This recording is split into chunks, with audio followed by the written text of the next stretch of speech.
Hey guys, I'm back with another video. I know I suck at this, but I got something really exciting I want to share with you guys. This company called CEC Corp. They are Chemical Engineering Canada Corporation.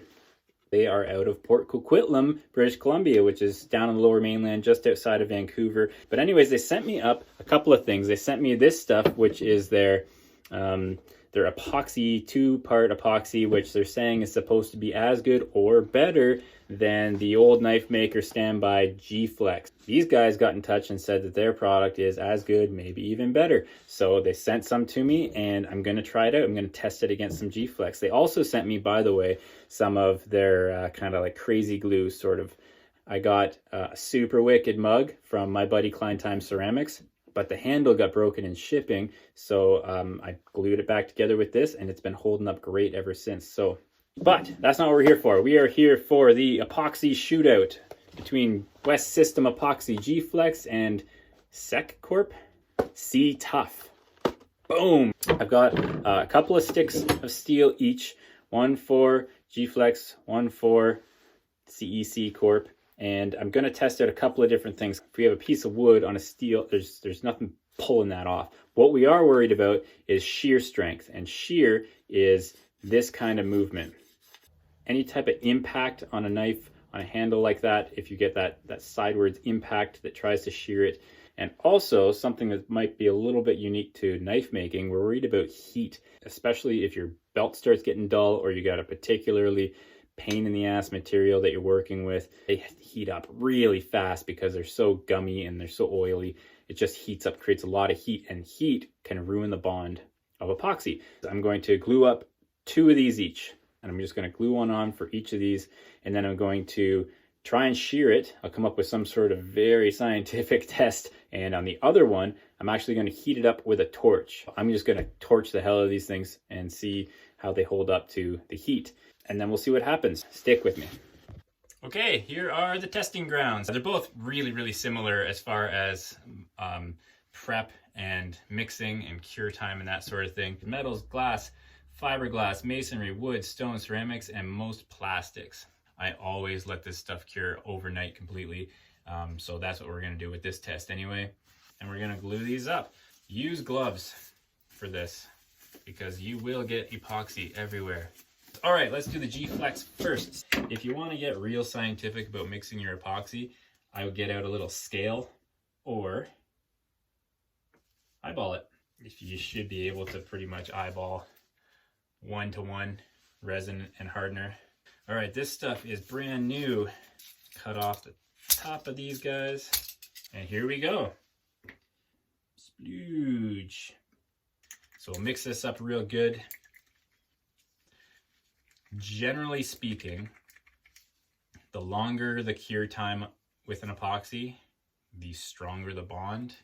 These guys both have like super long working time, which is really nice, no stress, and a nice long cure time. All right, this is looking pretty mixed. So we'll glue up a couple of these guys, splooge a bunch of this on here. Here we go. So we'll clamp these guys. That's it. That's it. Okay, I'll leave those for overnight, 24 hours, and I'll see you tomorrow. See what happens here. And I'm back. Got our blocks. I know I said I was going to let these things cure overnight for 24 hours, but then I went camping for a week. This should be a real good test. My very scientific method, I'm going to take each of these and smash them on my anvil of my vise here and see if they pop off. Let's try G-Flex first.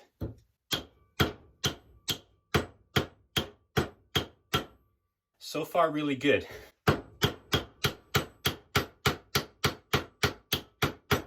G-Flex is holding up really well. Let's try this.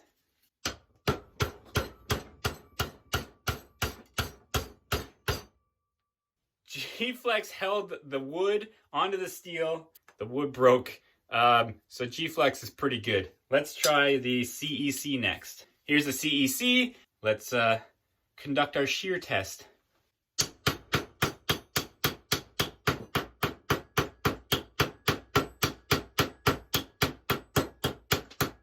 Okay, so again, it's really deforming the wood itself. I think we're gonna have to resort to plan B.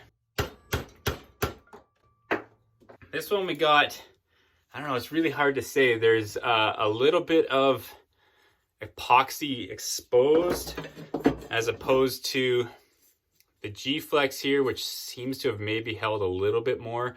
But I mean, as far as regular damage a knife is going to take, I'd say we did pretty good on both of these tests. Okay, so that was the shear test. Very scientific. I'm going to give both of those epoxies an absolute pass. There's no way any knife should have to handle anything like that. Heat is a major issue. When we are shaping the handle on the grinder, that can produce a lot of heat, both just in the wood itself, but also through the pins. So that can really affect the bond of the epoxy. Let's try it out. Okay, so first we'll do G-Flex.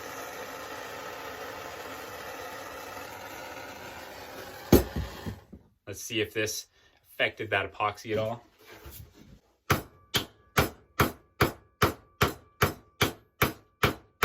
I'm going to heat up the metal now on the back here. This is way more heat than a knife should ever have to handle.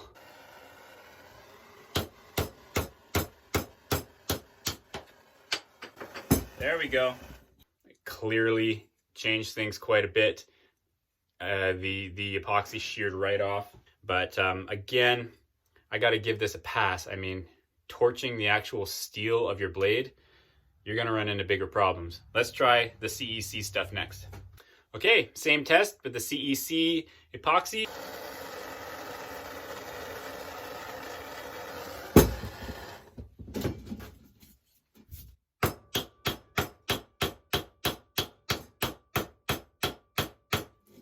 That's as much heat as any handle should ever have to endure, and way more abuse than it should ever have to take. But once again, let's test it to failure. We'll heat up the steel on the back.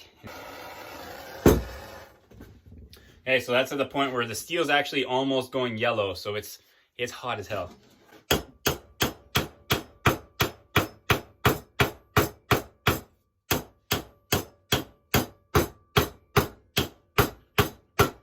Okay, so impressively, the CEC is still holding. I'm beating the hell out of this thing, same as I did with the G-Flex. A lot of heat on there. Let's keep going.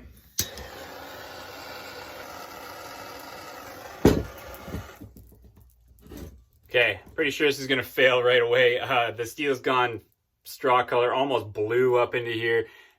Things are smoking. I don't know if I should be breathing. This should pop off right away. Yeah, there she goes. All right, so you can see how hot I made that in order to get that to pop off. But I mean, again, I'm gonna give this a pass. So once again, both these products performed admirably under some pretty extreme conditions. I'm confident putting either of these on a blade and selling it no problem. Let's talk bang for your buck.